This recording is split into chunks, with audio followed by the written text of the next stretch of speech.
पिछला बनाया हुआ नकली नोट न चलने पर सनी और फिरोज बहुत परेशान थे और वे दोनों अपने बनाए हुए नोटों को जला रहे थे।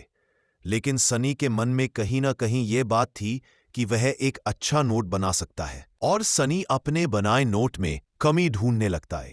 तभी फिरोज खाना लेकर आता है और कहता है कि उसने प्रेस की पूरी सफाई करवा दी है। लेकिन सनी की सुई अब भी उसी बात पर अटकी हुई थी। वह फिरोज को 3 नोट देता है जिनमें से एक नकली होता है। वह फिरोज से कहता है, बता इनमें से नकली कौन सा है। तभी फिरोज उसे समझाते समझाते नोट को देखता है और फिरोज एक झटके में नकली नोट पकड़ लेता है। तब सनी नोट लेकर कहता है, अपना पेपर सही नहीं है। उसके बाद वे दोनों नोट जैसे लगने वाले पेपर की तलाश में लग जाते हैं।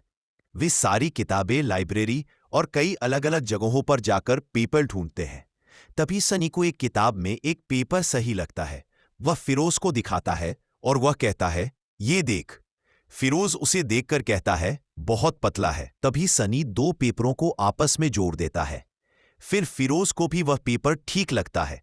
तभी फिरोज कहता है कि नोट में कड़कपन लाने के लिए उसमें मेटालिक पेंट मिलाना पड़ेगा। इसके बाद काम शुरू होता है। सनी की डिजाइनिंग और फिरोज की प्रिंटिंग की कला मिलकर एक नोट तैयार करते हैं। वे दोनों नोट लेकर एक दुकान पर जाते हैं, लेकिन इस बार फिरोज सनी से कहता है, हर बार मैं ही क्यों जाऊं, अब तू जा।